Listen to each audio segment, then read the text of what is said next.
आनंद competitive classes के general awareness session number 3 में आपका स्वागत है। जैसा कि आप लोग पिछले क्लासेस में देख रहे हैं कि हम लोग जनरल अवेयरनेस के बहुत सारे क्वेश्चन को विद एक्स्ट्रा फैक्ट के साथ देख रहे हैं, तो इसी को आगे कंटिन्यू करने के लिए हमारे इंस्टीट्यूट के सालों मिस वो आएंगी और आज भी यहाँ पर बहुत सारे प्रश्नों को बहुत ही डिटेल में एक्स्ट्रा फैक्ट के साथ आपके सामने लाएंगे। तो मिस आप यहाँ आएँ और इस सेशन की शुरुआत करें। Thank you. चलिए स्टार्ट करते हैं आज क्वेश्चन नंबर 17 से। सूर्य का अवलोकन करने वाले पहले भारतीय अंतरिक्ष मिशन का नाम क्या है? तो पहले तो आपका क्वेश्चन ये निकल जाएगा कि ये सूर्य का अवलोकन करने वाला है, ठीक है, और भारतीय अंतरिक्ष मिशन से किया जा रहा है। इसका आंसर हो जाएगा ऑप्शन नंबर बी, आदित्य एल1 मिशन। ऐसे भी हम लोग जानते हैं आदित्य के नाम से सूर्य को ही जाना जाता है, ठीक है। ये भारतीय एजेंसी इसरो द्वारा किया जा रहा है, ठीक है, इसरो के द्वारा ये संचालित किया जा रहा है। इसरो की स्थापना कब हुई थी हम लोग देखे थे प्रीवियस क्लास में भी, 15 अगस्त 1969 को इसरो की स्थापना की गई थी। यहीं पे देखिए हम लोग आर्टिमिस मिशन देख रहे हैं, ये किसका है? ये नासा के द्वारा किया गया है, ठीक है, नासा के द्वारा। और यहाँ पे हम लोग एक और ऑप्शन है आपका राशि रोवर, तो ये कहाँ का है? ये यूएई का, ठीक है, यूएई का मिशन है ये। देखते हैं यहाँ पे मतलब हम लोग क्या क्या देखे इसमें। सूर्य का अवलोकन करने वाले भारतीय अंतरिक्ष मिशन कौन है? तो आदित्य एल मिशन किसके द्वारा किया गया? इसरो के द्वारा किया गया। और आर्टेमिस मिशन कहाँ का है? नासा का। और ये आपका राशिद रोवर यूएई का है, ठीक है। आइए नेक्स्ट क्वेश्चन में चलते हैं। नेक्स्ट क्वेश्चन देखिएगा, हाल ही में वंचित लड़कियों को सक्षम और आत्मनिर्भर बनाने के लिए किस राज्य सरकार ने समग्र शिक्षा अभियान प्रारंभ किया है? ठीक है, लड़कियों के लिए बोल रहा है। क्या देखते हैं इसमें? इसका ऑप्शन नंबर क्या हो जाएगा? तमिलनाडु, केरला, हिमाचल प्रदेश या यूपी। इसका आंसर होगा आपका यूपी। तो समग्र शिक्षा अभियान कहाँ का है? यूपी का है। और किससे रिलेटेड है? लड़कियों से रिलेटेड है। ऐसे हम लोग अनुच्छेद 15 में देखते हैं कि धर्म, जाति, लिंग के आधार पर भेदभाव नहीं होना चाहिए, लेकिन 15 का ही क्लास 3 में लिखा हुआ है कि राज्य चाहे तो लड़कियों के लिए, महिलाओं के लिए कुछ विशेष प्रावधान कर सकता है, जिसमें अगर ऐसा कुछ किया जा रहा है जहाँ पे महिलाओं को कुछ ज़्यादा अधिकार दिए जा रहे हैं, तो वो अनुच्छेद 15 के 3 के तहत किया जाता है। अनुच्छेद 15 के 3 के तहत महिलाओं के लिए कुछ विशेष प्रावधान किया जा सकता है। जैसे यहीं पे आपका किया गया लड़कियों के लिए समग्र शिक्षा अभियान स्टार्ट किया गया। जैसे आपके हिमाचल प्रदेश में एक योजना है नारी को नमन योजना, वो किससे रिलेटेड है? वो है कि बस भाड़ा या फिर जो सार्वजनिक मतलब जाने का तरीका जो होता है, बस हुआ, उसी का किराया में क्या होगा कि 50% महिलाओं को छूट रहेगा। जैसे नारी को नमन योजना, ये भी आपका एक क्वेश्चन ही निकल जाएगा, नारी को नमन योजना, ठीक है। ये है कहाँ का? पहले तो ये हिमाचल प्रदेश का है, ठीक है। किससे रिलेटेड है? तो महिलाओं के लिए बस भाड़ा में आधा उसका भाड़ा ही कम हो जाता है, तो 15 दिन के तहत किया जाता है। यूपी में हुआ समग्र शिक्षा अभियान, यूपी के श्रावस्ती से चालू किया गया था। बताइए इसका क्या होगा? श्रावस्ती से हुआ था स्कूल चलो अभियान, ठीक है, हाल ही फिलहाल स्टार्ट हुआ है स्कूल चलो अभियान, ये यूपी से स्टार्ट हुआ था। केरला के बारे में हम लोग देखे थे कि ताड़ के पत्तों से क्या बनाया गया? पांडुलिपि संग्रहालय बनाया गया केरला में, पांडुलिपि संग्रहालय। अगर डेली रिवीजन होते रहेगा तो इससे क्या होगा? याद हो जाएगा, ठीक है। और भी यूपी के बारे में हम लोग देखते हैं, जैसे यूपी से ही आपका उत्तराखंड अलग हुआ था। कब अलग हुआ था?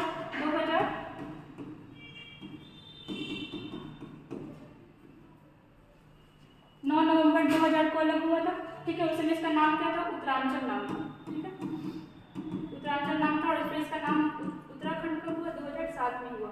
देखिए यूपी ही ऐसा मतलब एक स्टेट है जो 13 एक्सप्रेस वे वाला राज्य बन चुका है। मतलब अभी तक यूपी ही है जहाँ 13 एक्सप्रेस वे बन चुके हैं, 13 एक्सप्रेस वे यहाँ बन चुके हैं। और क्या है यहाँ पे? समग्र शिक्षा अभियान चालू हुआ है, स्कूल चलो अभियान यहीं से स्टार्ट हुआ है, यूपी से ये स्टार्ट हुआ है, ठीक है। इतना सारा फैक्ट हम लोग देखे। चलते हैं नेक्स्ट क्वेश्चन पे। क्वेश्चन नंबर 19 देखते हैं, चेक गणराज्य के नए राष्ट्रपति कौन बने? ठीक है, यहाँ पे आपका क्वेश्चन है चेक गणराज्य के नए राष्ट्रपति। बताइए क्या होगा इसका आंसर? क्या हो सकता है? Petr Pavel Rishi Sunak, Olaf Scholz, Olaf होगा यहाँ पे, ओलाफ स्कोल्ज और कार्ल निम्हर। क्या होगा? तो यहाँ पे तो इसका आंसर हो जाएगा चेक गणराज्य। इसके राष्ट्रपति कौन है? Petro Pavel. और चेक गणराज्य की अगर राजधानी पूछे, अगर कैपिटल पूछे तो क्या हो जाएगा? प्राग। ठीक है, यहाँ पे कुछ और भी ऑप्शन है जो हमारे लिए इंपॉर्टेंट है। जैसे देखिए आपका ऋषि सुनक, ठीक है, ये हाल ही नवनिर्वाचित है। कहाँ के पीएम बने हैं? ब्रिटेन के। ठीक है, ब्रिटेन के पीएम बने हैं और कितने नंबर के बने हैं? 57।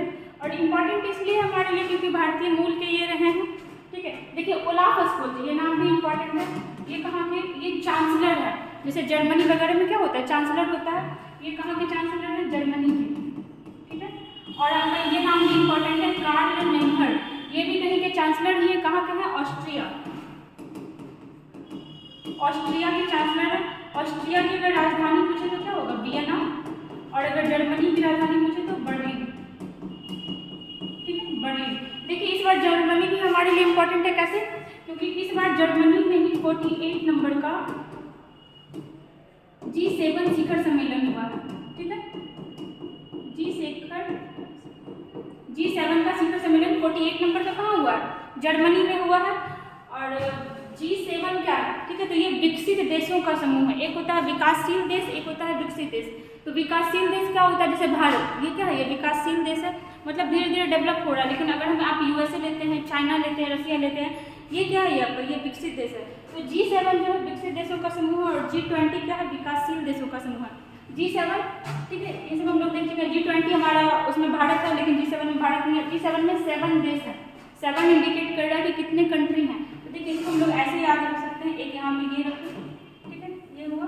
और ये इसका कहने का मतलब है कि ये उत्तरी अमेरिका हो गया, ये आपका यूरोप हो गया और ये हमारा एशिया हो गया। ठीक है, तो यहाँ आपका उत्तरी अमेरिका से कौन कौन सा देश आता है? वो हो जाएगा आपका कनाडा और इससे हो जाएगा यूएसए।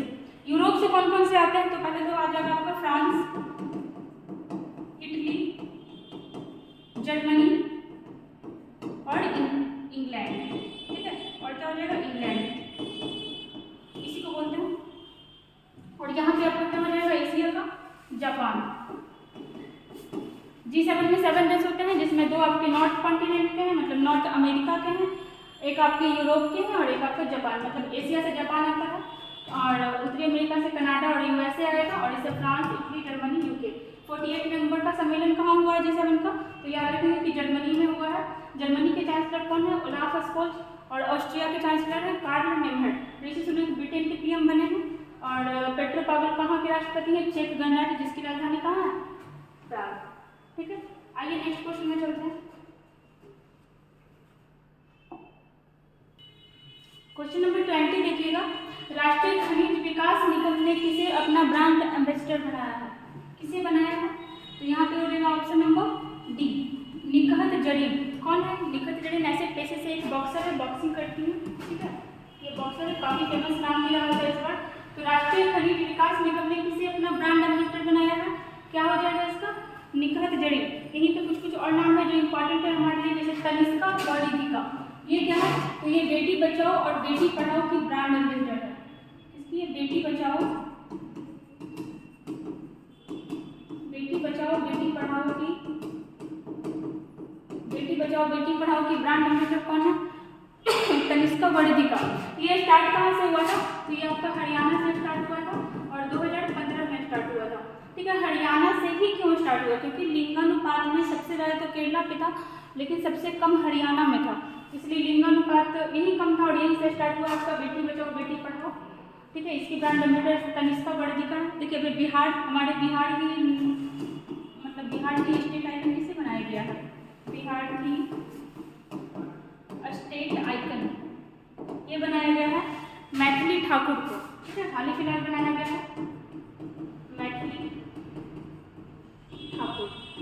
ठीक है, इतना याद रखेंगे हम लोग। राष्ट्रीय खनिज विकास निगम ने किसे अपना ब्रांड एम्बेसडर बनाया है? तो इसका तो हो जाएगा पहले आपका निखत जरीन। यहाँ पे तनिष्का और इनका नाम इंपॉर्टेंट है, बेटी बचाओ बेटी पढ़ाओ की वो ब्रांड एम्बेसडर है। बेटी बचाओ बेटी पढ़ाओ स्टार्ट कब से हुआ था? तो हरियाणा से स्टार्ट हुआ था और 2015 में स्टार्ट हुआ था। बिहार के स्टेट आइकन कौन बनी है? मैथिली ठाकुर। ठीक है, आइए नेक्स्ट क्वेश्चन में चलते हैं। नेक्स्ट में आएगा क्वेश्चन नंबर 21 में क्या है? राज्य की हर गांव हरियाली पहल ने 90 लाख पौधे लगाने का रिकॉर्ड बनाया है? क्या हो जाएगा इसका? Option number A, option number B, option number C और ऑप्शन नंबर डी। किस राज्य की हर गांव हरियाली पहल ने 90 लाख पौधे लगाने का रिकॉर्ड बनाया है? इसका हो जाएगा आपका option number C, Jammu Kashmir. इसका क्या हो जाएगा? Option number C, Jammu Kashmir. किस चीज में आ गया है? हर गांव हरियाली पहल में, ठीक है, 90 लाख पौधे लगाया है। जम्मू कश्मीर के बारे में देखते हैं, हम लोग देखे भी थे इसके बारे में। यहाँ के एलजी कौन बने हैं? तो मनोज सिन्हा, यहाँ के लेफ्टिनेंट गवर्नर है मनोज सिन्हा। इसको यूटी कब बनाया गया? 31 अक्टूबर 2019 को। जम्मू कश्मीर का ही एक पल्ली गांव है जो कार्बन न्यूट्रल पंचायत बना है, ठीक है, जम्मू कश्मीर का ही पल्ली गांव कार्बन न्यूट्रल पंचायत बना है, ठीक है। जम्मू कश्मीर में ही सबसे बड़ा मतलब पहला इग्लू कैफे खोला गया है जम्मू कश्मीर में ही, इग्लू कैफे खोला गया, ठीक है। हरियाणा में भी देखे कि यहीं से आपका बेटी बचाओ बेटी पढ़ाओ आंदोलन स्टार्ट हुआ है। लद्दाख का भी देखे कि इसको भी 31 अक्टूबर 2019 को क्या बना दिया गया था? यूटी बना दिया गया था। और अभी हाल ही फिलहाल जम्मू कश्मीर में एक चीज़ का भंडार मिला है जो काफ़ी फेमस रहा था। अभी हमको कितना चीज़ का भंडार मिला था? लिथियम का। और ये हमारे लिए क्यों जरूरी है? क्योंकि अभी इलेक्ट्रिक वाहन आने वाले हैं। 2030 तक का रखा भी गया है कि 2030 तक मतलब 100% इलेक्ट्रिक वाहन ही मार्केट में रहेंगे। तो उसमें बैटरी के रूप में लिथियम का बहुत ज़्यादा यूज होने वाला है जो जम्मू कश्मीर में मिला है। और जम्मू कश्मीर के बारे में हम लोग ये भी देखे थे कि यहाँ के 57 स्कूल और सड़क का नाम वो मतलब जो शहीदों के नाम पे रखा जाएगा। 57 स्कूल और सड़कों का नाम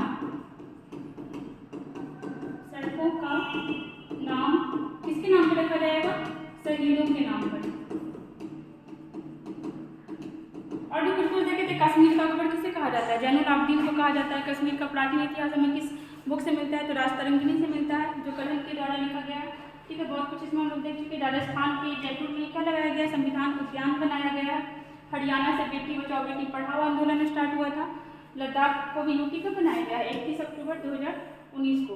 जम्मू कश्मीर के साथ ही जम्मू कश्मीर का एक पल्ली गांव जो है कार्बन न्यूट्रल पंचायत बना है, ठीक है। आगे देखते हैं क्वेश्चन नंबर 22 देखते हैं। पशुओं के लिए पहले IVF मोबाइल यूनिट की शुरुआत किस राज्य में की गई है? अब पहले तो ये देखेंगे कि IVF क्या होता है। तो ये होता है कृत्रिम रूप से गर्भधारण, ठीक है, जिसका फुल फॉर्म हम लोग बोल सकते हैं इन विट्रो फर्टिलाइजेशन। मतलब फर्टिलाइजेशन माँ के गर्भ में ना होकर के बाहर किया जाता है और फिर वो जो आपका बनता है भ्रूण उसको माँ के गर्भ में डाल दिया जाता है, ठीक है। तो पहले तो ये सिर्फ मनुष्य के लिए होता था, पशुओं के लिए भी होने लगा। मनुष्य के लिए कब से स्टार्ट हुआ था?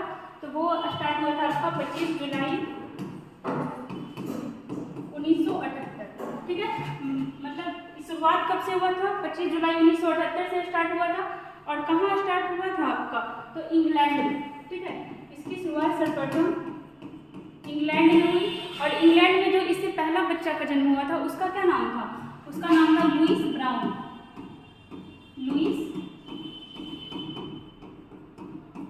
लुईस ब्राउन, ठीक है। ये तो रहा एक्स्ट्रा फैक्ट। अब हम लोग इसका देखते हैं कि पशुओं के लिए पहले IVF मोबाइल यूनिट की शुरुआत किस राज्य में की गई थी? किस राज्य में हुआ? तो सबसे पहले तो हुआ स्टार्ट आपका गुजरात में।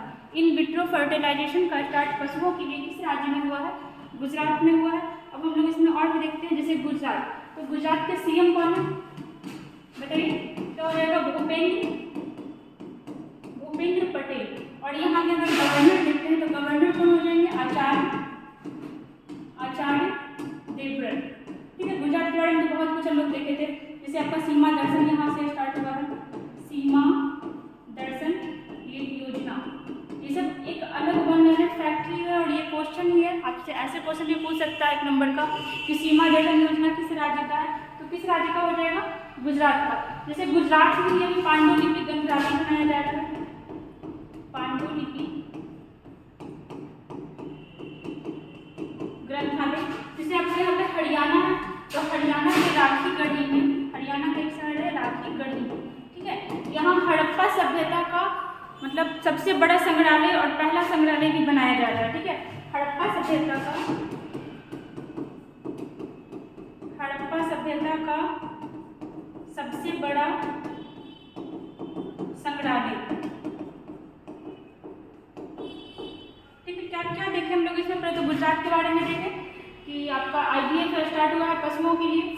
गुजरात में आपका पांडुलिपि संग्रहालय है। और केरल में क्या है? पांडुलिपि संग्रहालय, जो ताड़ के पत्तों से बना हुआ है।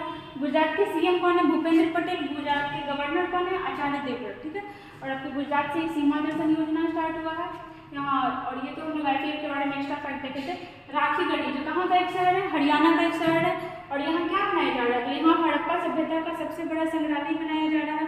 एक आप लोग नाम सुने होंगे घड़ी के बारे में। एक न्याय घड़ी बनाया गया है, लगाया गया है, और एक वैदिक घड़ी लगाया गया है। तो न्याय घड़ी कहाँ लगाया गया है? ये भी आपका 1 नंबर का क्वेश्चन भी बन जाएगा, जैसे न्याय घड़ी और एक वैदिक घड़ी। न्याय घड़ी और वैदिक घड़ी। तो न्याय घड़ी जो है आपको गुजरात में लगाया गया है, और वैदिक घड़ी कहाँ लगाया गया है? उज्जैन में।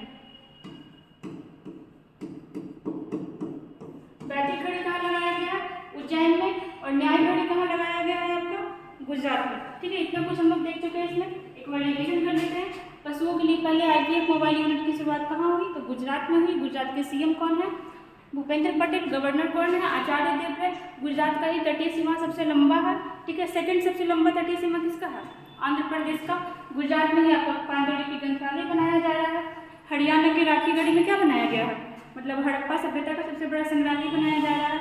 और आपका ये जो IVF का स्टार्ट कब से हुआ था? तो 25 जुलाई 1978 इंग्लैंड में। और जो पहले बच्चे का जन्म हुआ था उसका नाम था लुईस ब्राउन। ठीक है, न्याय घड़ी कहाँ लगाया गया है? तो गुजरात में। वैदिक घड़ी का कहाँ लगाया गया? उज्जैन में। अगर डेली ऐसे ही एक्स्ट्रा फैक्ट का रिवीजन हम लोग करते रहे तो इससे काफ़ी याद होते जाएगा। आते हैं नेक्स्ट क्वेश्चन में, क्वेश्चन नंबर 23। देखिएगा, किस राज्य के मुख्यमंत्री ने लाडली बहन योजना की घोषणा की है? अब देखिए क्या होगा। ऐसा ही एक और योजना आया था, लाडली लक्ष्मी 2.0 योजना। वो कहाँ का था? वो भी यही का था जहाँ का ये है।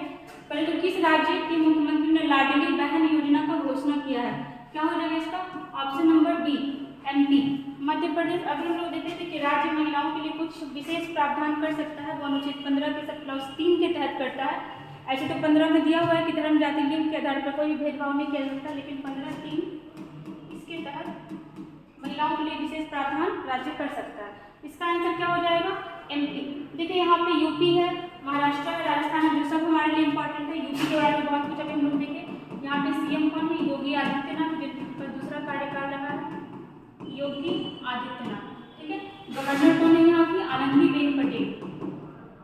Anandiben Patel.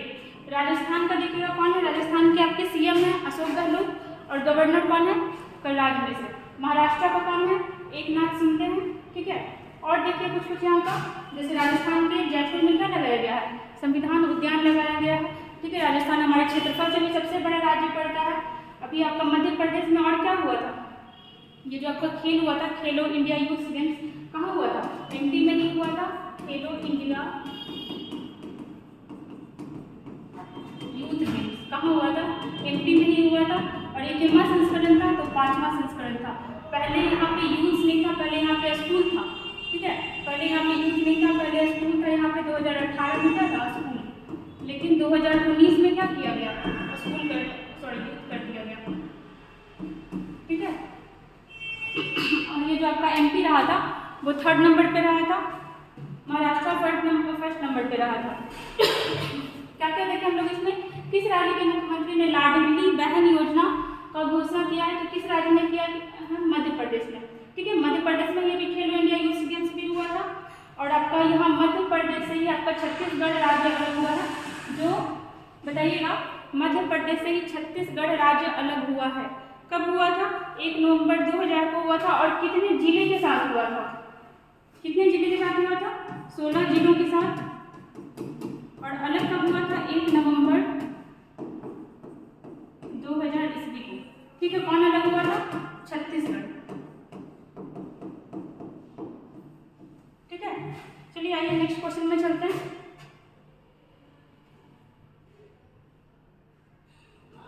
Question number 24 most important है। 74वें गणतंत्र दिवस परेड में किस राज्य की झांकी ने पुरस्कार जीता है? बताइए क्या होगा 74वें गणतंत्र दिवस परेड में किस राज्य की झांकी ने पुरस्कार जीता है? इसमें फर्स्ट पुरस्कार कौन जीता, सेकंड कौन जीता, थर्ड कौन जीता, बताइए। इसका तो हो जाएगा आपका उत्तराखंड, ठीक है। और देखिए इसमें 74वां गणतंत्र दिवस मनाया गया था इस बार मुख्य अतिथि कौन आए थे, ये बहुत इंपॉर्टेंट है। इस बार मुख्य अतिथि आए थे आपके मिस्र के राष्ट्रपति कौन थे? अब्देल फतह अल सीसी, ये आए थे 2023 में, आए थे ना 21 और 22 में। तो 2021 और 2022 में कोई नहीं आया था, कोई भी मुख्य अतिथि नहीं आया था। इस बार आप क्या है, मिस्र के राष्ट्रपति हैं अब्देल फतह अल सीसी। और प्रमुख झांकी में कौन रहा? उत्तराखंड रहा था। और क्या देख सकते हैं इसमें, हम लोग गणतंत्र दिवस मनाते क्यों हैं? क्योंकि 26 जनवरी 1950 को क्या हुआ था, हमारा संविधान लागू हुआ था। संविधान हमारा बन कब गया था? 26 नवंबर 1949 को बन गया था, लेकिन लागू किया गया था 26 जनवरी 1950 को। और इस दिन झंडा कौन फहराता है? तो राष्ट्रपति। और स्वतंत्रता दिवस के दिन कौन फहराता है? प्रधानमंत्री, ठीक है। आइए नेक्स्ट क्वेश्चन में चलते हैं। जैसे हिमाचल प्रदेश, हम लोग फर्स्ट क्वेश्चन में देखे थे, यहाँ एक स्टार्ट हुआ है नारी को नमन योजना, ठीक है, जो बस भाड़ा से रिलेटेड है, महिलाओं को आधा भाड़ा लगता है उसमें, नारी को नमन योजना, ठीक है। यूपी का देखे थे स्कूल चलो अभियान, हरियाणा का क्या देखे थे, वहाँ से बेटी बचाओ बेटी पढ़ाओ स्टार्ट हुआ था, जिसकी ब्रांड एम्बेसडर कौन है? तनिष्का व रिधिका, ठीक है, 2015 में स्टार्ट हुआ था। उत्तराखंड के बारे में देखिए, यूपी से अलग हुआ था, कब अलग हुआ था? 9 नवंबर 2000 को, ठीक है। आइए नेक्स्ट क्वेश्चन में चलते हैं।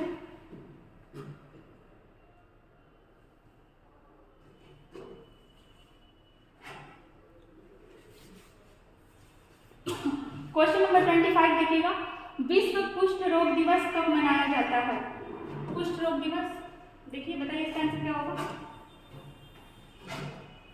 तो ये इस बार मनाया गया है 29 जनवरी को। कब मनाया गया है? 29 जनवरी को। ऐसे तो ऐसा कोई फिक्स डेट नहीं है, ये है क्या कि जनवरी के लास्ट आपकी संडे को मनाया जाता है, जो इस बार 29 जनवरी को पड़ा था, ठीक है। और ऐसे कुष्ठ रोग को और किस नाम से जाना जाता है? इसे हैंसन रोग के नाम से भी जानते हैं, हैंसन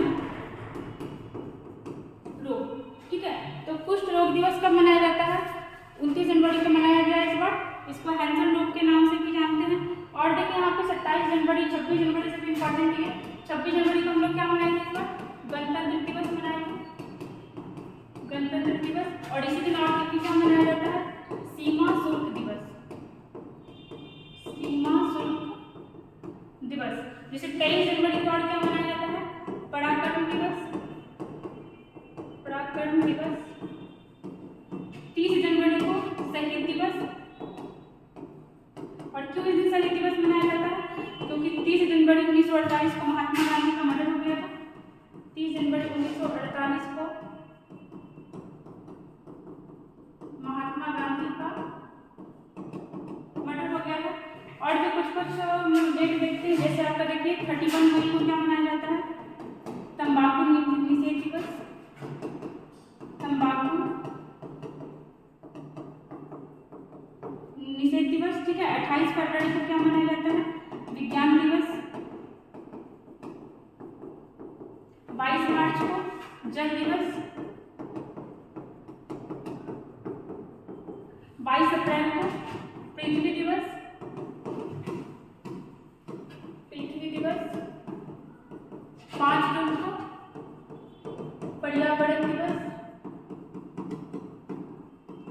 26 दिसंबर को हाल ही फिलहाल घोषणा किया गया है, 26 दिसंबर को वीर बाल दिवस, वीर बाल दिवस। 16 जनवरी को स्टार्टअप डे,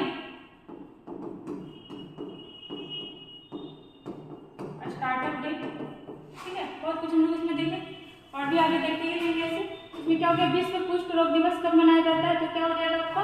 29 जनवरी। कुष्ठ रोग को हम लोग और किस नाम से जानते हैं? हैंसन रोग के नाम से भी जानते हैं। 16 जनवरी को क्या मनाया जाता है? स्टार्टअप डे, ठीक है। 31 मई तंबाकू निषेध दिवस। 28 फरवरी विज्ञान दिवस, ठीक है। बहुत सारे क्वेश्चन इसमें देख लिए। आते हैं नेक्स्ट क्वेश्चन में। क्वेश्चन नंबर आपका 26, बताइएगा इसका आंसर। हाँ, हाल ही में संयुक्त राष्ट्र महासभा के 77वें अध्यक्ष कौन बने हैं? चलिए बताइएगा इसके बारे में। चलिए बताइए। पहला जो है आपका केवे अध्यक्ष है 77वें। इसके पहले 76वें कौन थे? तो वो अब्दुल्ला साहिब थे जो मालदीव के राष्ट्रपति थे। अभी वो हट गए हैं, अभी कौन है? तो अभी है आपके शवा केलोसी। कहाँ के हैं? शवा केलोसी। और ये कहाँ के राष्ट्राध्यक्ष है?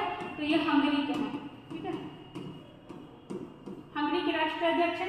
यहाँ पे बहुत सारे नाम जैसे आंद्रिया जोले, ये किसके अध्यक्ष है? यूनेस्को के अध्यक्ष। और इसकी स्थापना कब हुई थी? 1945 में। यहाँ पे हमारे लिए इंपॉर्टेंट है संयुक्त राष्ट्र महासभा। तो संयुक्त राष्ट्र संघ के 6 अंग है, उसमें से एक आपका है संयुक्त राष्ट्र महासभा जो इम्पोर्टेंट है, ठीक है। कितने मतलब इसमें कितने देश है? पहले तो इसकी स्थापना कब हुई? 1945 में हुई थी, ठीक है। इसमें कितने देश हैं? तो इसमें 193 देश है। और सबसे लास्ट का देश कौन है? तो सबसे लास्ट का देश है आपका दक्षिणी सूडान, या फिर इसको नवीनतम मेंबर भी कह सकते हैं। संयुक्त राष्ट्र महासभा का नवीनतम मेंबर कौन है? दक्षिणी सूडान।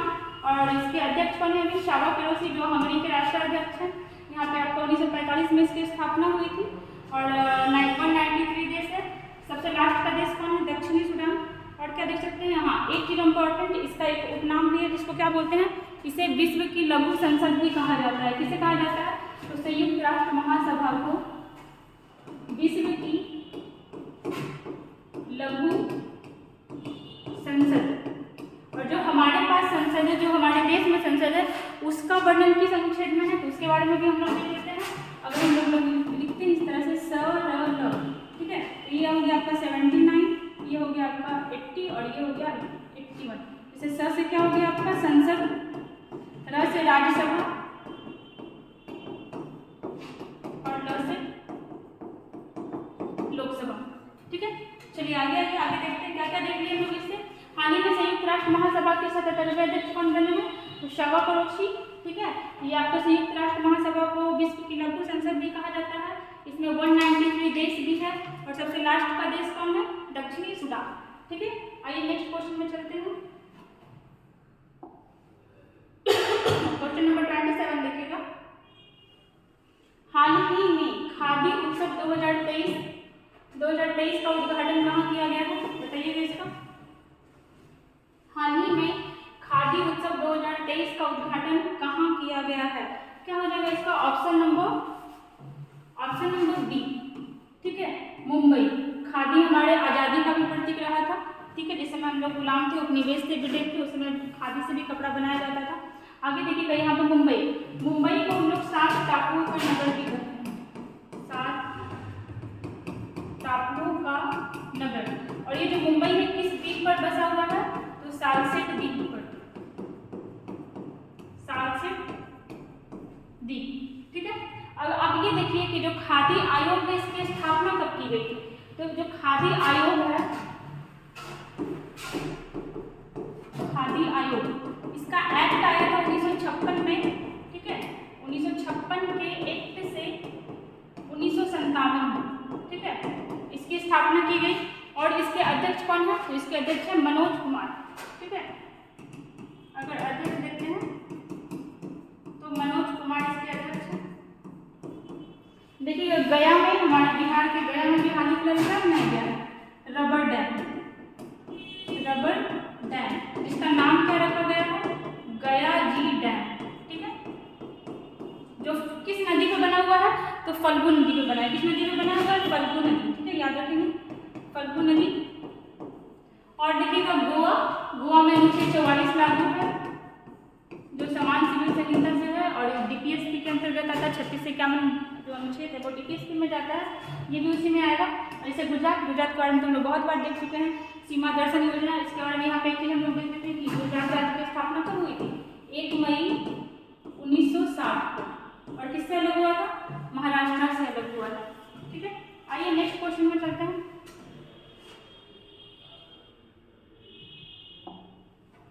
Question number 28। भारत में पहली बार अंडर मेट्रो सेवा दिसंबर 2023 में कहाँ शुरू की जाएगी? इंपॉर्टेंट क्वेश्चन है, बताइएगा इसका क्या हो जाएगा इसका आंसर। भारत में पहली अंडर वाटर मेट्रो सेवा दिसंबर 2023 में कहाँ शुरू की जाएगी? क्या हो जाएगा इसका आंसर? कोलकाता। क्या हो जाएगा? कोलकाता, कोलकाता की सीएम कौन है अभी वेस्ट बंगाल की? तो ममता बनर्जी, ममता बनर्जी। और यहाँ के गवर्नर कौन है? तो आनंद बोस, आनंद बोस। यहाँ पर तो मेट्रो सेवा का बात कर रहा है, हम लोग नॉर्मली पहले देख लेते हैं कि भारत में सबसे पहले ट्रेन कब चलाई गई थी। तो क्या हो जाएगा इसका? 16 अप्रैल 1853 ईस्वी को, ठीक है। लेकिन अगर आपसे पूछे क्वेश्चन में कि भारत में पहली बार ये आपकी मेट्रो रेल कब चलाई गई थी, तब इसका क्या हो जाएगा? भारत में अगर पहली बार मेट्रो रेल कब चलाई गई थी या फिर कहाँ चलाई गई थी, तब इसका क्या हो जाएगा? 1984 में हुआ था। और कहाँ हुआ था? तो यही कलकत्ता में ही हुआ था, ठीक है। पहली बार मेट्रो, ठीक है, 1984। और कहाँ हुआ था? कोलकाता में ही हुआ था। और अगर दूसरी बार पूछे तो दूसरी बार जो हुआ था आपका 2002 में हुआ था। और कहाँ हुआ था? दूसरी बार कहाँ चला था? 2002 में हुआ था। और देखिएगा, लेकिन पहली बार अगर मेट्रो पूछे तो कोलकाता में। लेकिन अगर पहली बार ट्रेन पूछे तो क्या हो जाएगा? 16 अप्रैल 1853 ईस्वी को कहाँ चला था? मुंबई से लेकर के ठाणे के बीच चला था। अच्छा, एक क्वेश्चन यहाँ पर और इम्पोर्टेंट नहीं करता है कि मेट्रो मैन ऑफ इंडिया किसे कहा जाता है? मेट्रो मैन ऑफ इंडिया किसे कहा जाता है? तो कहा जाता है ई श्रीधरन, ठीक है। याद रखेंगे कि मेट्रो मैन ऑफ इंडिया किसे कहा जाता है? ई श्रीधरन, ठीक है। बहुत कुछ देख लिया इसमें हम लोग। पहला क्वेश्चन क्या था आपका? भारत में पहली अंडर वाटर मेट्रो सेवा, मतलब अंडर पानी के अंदर चलेगा, वो स्टार्ट कहाँ हुआ? कोलकाता में। लेकिन अगर पहली बार मेट्रो में पूछे तो वो भी आपका कोलकाता में ही स्टार्ट हुआ था। कब हुआ था? 1984 में। और अगर दूसरी बार बोले तो दूसरी बार 2002 में चला था, दिल्ली में। और अगर पहली बार ट्रेन का बात करें तो 16 अप्रैल 1853 ईस्वी में मुंबई से ठाणे के बीच चला था। और अगर पूछे आपसे कि मेट्रो मैन ऑफ इंडिया किसे कहा जाता है, तो ई श्रीधरन, ठीक है। आइए नेक्स्ट क्वेश्चन में चलते हैं।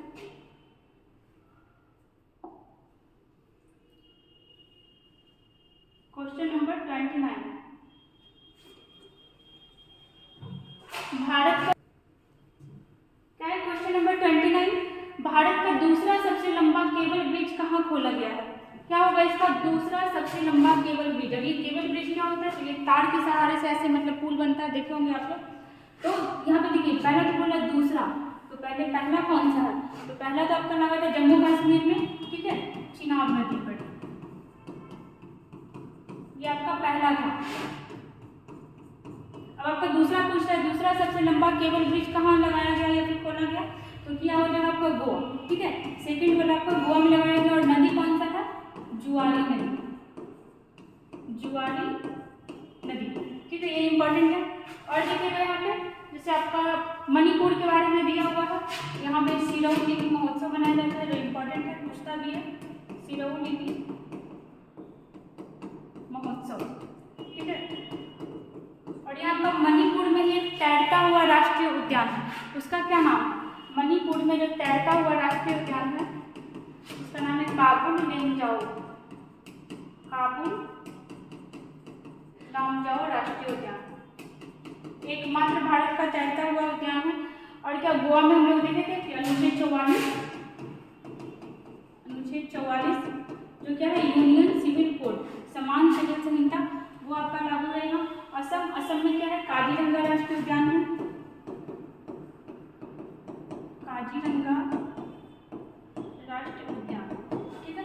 गोवा के बारे में एक चीज हम लोग और देख सकते हैं, जैसे हम लोग को आज़ादी कब मिली थी? 1947 में मिली थी। लेकिन उस समय जो हम लोग को आज़ादी मिली थी वो अंग्रेजों से मिली थी। गोवा अंग्रेज के अंडर में था ही नहीं। गोवा किसके अंडर में था?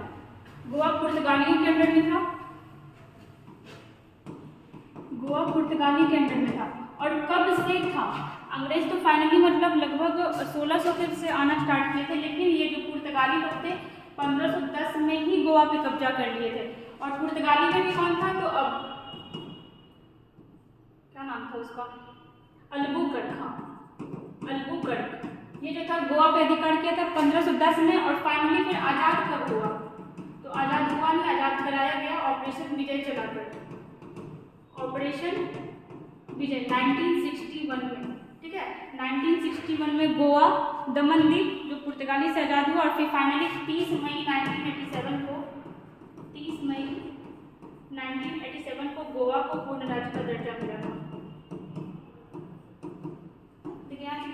देखिए ये इंपॉर्टेंट था आपका कि जो गोवा पर किसका अधिकार था, तो पुर्तगाली का अधिकार था। 1510 में कौन अधिकार किया था, अल्बुकर्क किया था। और किससे छीना था गोवा को, तो बीजापुर का एक शासक था आदिल शाह, ठीक है। यूसुफ आदिल शाह से गोवा को छीना, कब छीना, 1510 में छीना। और आज़ाद कब हुआ, 1961 में आज़ाद हुआ। और गोवा राज्य कब बना था, तो आपका 30 मई 1987 को, ठीक है। और ये बहुत कुछ हम लोग देखें इसमें कब आज़ाद हुआ था, मतलब गोवा पूर्ण राज्य कब बना, 30 मई 1987 को, ठीक है। यहाँ पे देख लें कि पहला केबल ब्रिज कहाँ बनाया गया था, जम्मू कश्मीर में। दूसरा कहाँ बनाया गया, गोवा में। गोवा के लिए किस नदी पर, जुआरी नदी पर, ठीक है। नेक्स्ट क्वेश्चन देखिए, क्वेश्चन नंबर 30 देखिएगा। हाल ही में किस देश ने अपने क्रिकेटरों के लिए डेक्सा टेस्ट अनिवार्य किया है। अब ये डेक्सा टेस्ट क्या है, डेक्सा टेस्ट जो है क्रिकेटरों के लिए किया जाता है। और ये हड्डी को जांच किया जाता है, मतलब हड्डी टेस्ट से रिलेटेड है, मतलब बोन टेस्ट से, बोन टेस्ट, ठीक है। तो डेक्सा टेस्ट कौन से देश ने अपने क्रिकेटरों के लिए अनिवार्य किया है, क्या हो जाएगा इसका, भारत, ठीक है। एक डेक्सा टेस्ट भी याद रखिएगा, एक नाम और इम्पॉर्टेंट है, योयो टेस्ट, ठीक है। योयो टेस्ट और डेक्सा टेस्ट भारत सरकार ने मतलब अपने क्रिकेटरों के लिए क्या किया, अनिवार्य किया है कि खेलने से पहले ये टेस्ट करवाना अनिवार्य होगा। और देखते हैं जैसे भारत के बारे में भी, जैसे क्रिकेट हुआ तो क्रिकेट के बारे में कुछ कुछ इंपॉर्टेंट ट्रॉफी देख लेते हैं। जैसे आपका ईरानी ट्रॉफी, ईरानी ट्रॉफी किससे रिलेटेड है, आपका क्रिकेट से ही रिलेटेड है। ऑस्ट्रेलिया, हम लोग देखे थे पहले क्वेश्चन में ही शायद देखे थे कि ऑस्ट्रेलिया में सबसे बड़ा पौधा का खोज हुआ है, जिसका क्या नाम दिया गया है, पॉसिडोनिया, पॉसिडोनिया। इंग्लैंड का हम लोग देखे थे, यहाँ अभी ब्रिटेन के पीएम कौन बने हैं, ऋषि सुनक बने। और कितने नंबर के बने हैं, 57 नंबर के बने। इसके पहले कौन थी, तो इसके पहले लीज ट्रस्ट थी। ऑस्ट्रेलिया के बारे में देखिए, ऑस्ट्रेलिया की राजधानी क्या हो जाएगी आपका, कैनबरा हो जाएगी। और चलिए और आगे चलते हैं।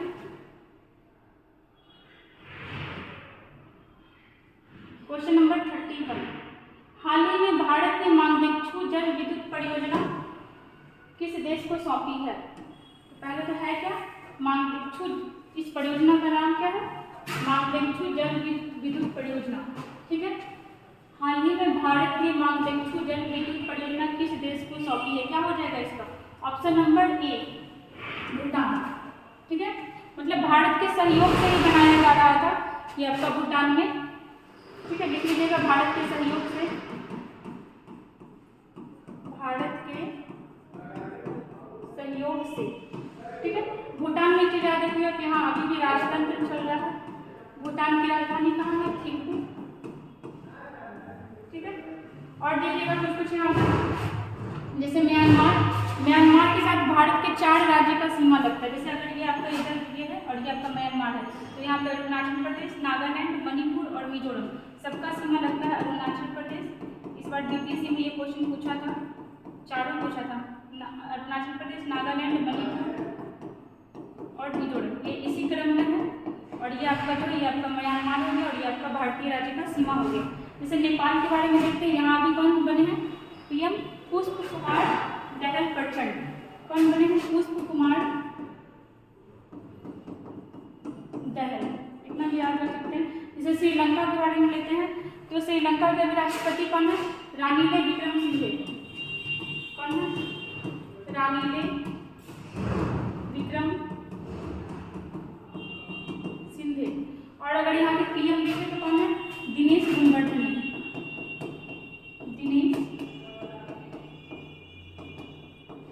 दिनेश गुणवर्धन, ठीक है। देखिए इसको, ये मांगदेच्छू जल परियोजना है, इसको ब्रिटेन सरकार अवार्ड भी दिया था, ब्रिटेन सरकार अवार्ड भी दिया था,